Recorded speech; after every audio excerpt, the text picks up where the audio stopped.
асахаараа.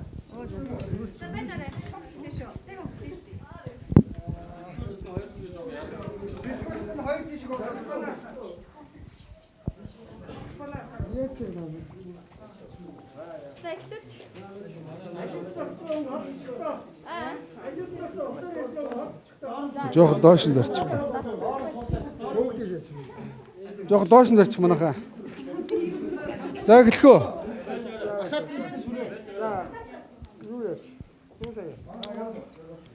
За ингээд мэдээлэл хийж уриалга гаргах гэж байгаа төрөлцөн ирсэн нийт сэтгүүл хэвлэл мэдээллийн та бүхэндээ энэ өдрийн мэндийг хүргье. За миний би хэд хоногийн өмнө Баян-Хонгор аймгаар явж сонгуулийн тухай хуулийн 32-ийн 1 заасны дагуу бие даа нэр дэвшгээр гарын үсгээ цуглуулад ирсэн. Уржигдэр Монгол улсын сонгуулийн ерөнхий ороонд өгсөн. За өчигдөр намууд маань бас сонгуулийн ерөнхий ороонд одоо нэр дэвшигчтэй өгж явах шиг байна тийм ээ. За сая одоо Ардчилсан намынхаа байр руу нутгийн иргэдийн арчлагчдынхаа загсан захиасыг хилээд нэг уриалга хэлж гараад ирлээ. Ямар уриалга өгөхээр зэрэг Монгол улсын сонгуулийг олон улсын жишгт нийцсэний дагуу одоо бодлогын мэтгэлцээний цэвэр юм шудраг өрсөлдөөний сонгуул болгоё. Тэгээ мөнх эрд нэвтэй байгаарай гэдэг уриалгыг манай Ахмад гишүүд нутгийн зон олон мөн загсны дагуу тэрийг намын Ардчилсан намаасаа нэр дэвшиж байгаа 3 нэр дэвшигчтэй амжилт хүсээд намын удирдлагуудаа хэлж гараад ирлээ. Намын дарга маань эзгүй хөдөө томилтоор явсан байна. Намын ерөнхий нэрэмжгийн дарга Баатаргүй дарга маань байна. За миний бие бол Баян-Хонгор аймгийн 3 дугаар тойрогт нэр дэвшинэ. За тэгээ 3 дугаар тойрогоос Ардын намаас 3 нэр дэвшигч маань тодорсон байна. Ардчилсан намаас дэвшиж байгаа 3 нэр дэвшигч тодорсон байгаа.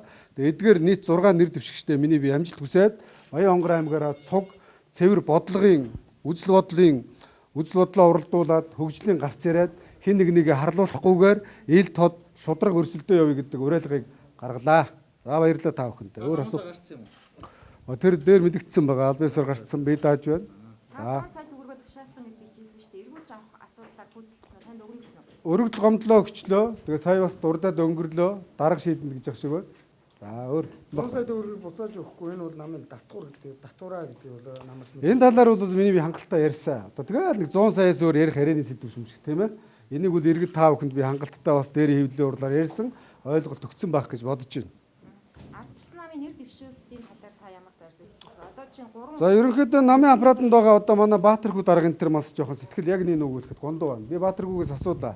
Яагаад энэ олон сайхан залуучуудаа мөнгөө дэвшээд 1-2 дугаар шатны гэрээгээ дэвшүүлсэн залуучуудаа дэвшүүлсэнгүй. Миний бие дүүрчээ гэж асуусан. Харин тийм ээ санал нэг байна гэж Баатаргүй дарга маань хэлж байна.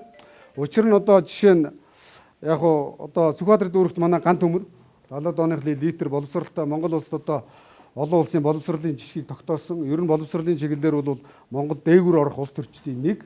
Ган төмөр сайдын маань төвшүүлсэнгүй байна. 70 оны төлөөл.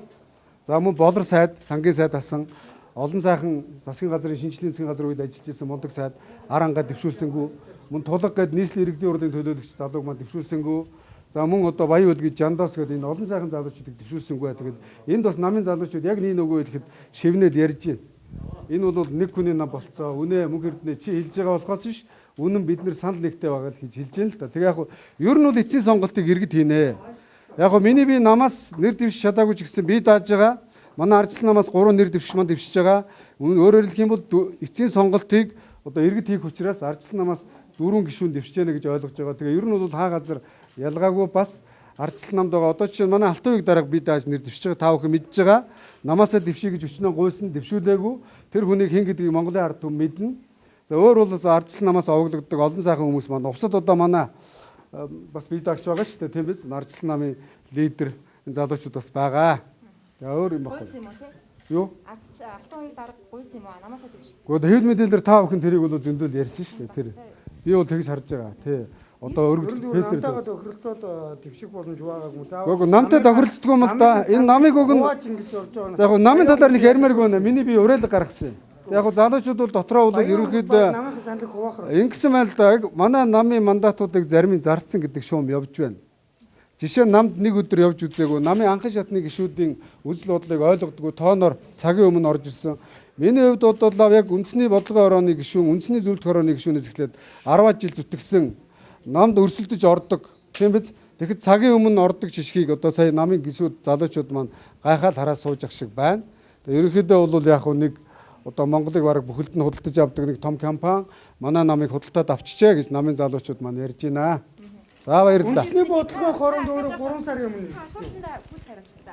Хариуцлаа шүү дээ. 10 хүмүүс хэрэг шалгагдж байгаа ийм хүмүүсээс дэвшсэн. Тэрийг одоо тэр хууль шүүхийн байгууллага нь өөрсдөө мэдж байгаа хаа. Нэг Монголыг бодлоод авах хүн гэж сахал эрдэнэ хэлэг гоё хэлж байна. Хэв мэдээлэлээр та бүхэн бүгд ярьж байгаа мэдж байгаа тийм биз? Нэг л хүн байдаг. Их хурлын гишүүд хүртэл ярьдаг тийм ээ. За энэ хүн 100 сая төгрөгөөр нэгсэн залуучуудын мөнгийг хөлөөд хэд амгүй болгож байна гэсэн мэт. Бас сая нэг тийм сонслоо. Харин наадах чинь дөнгөсөө дээр ярьж байна. Яг миний хувьд бол авцсан юм балга байна. Тэг ямар ч байсан.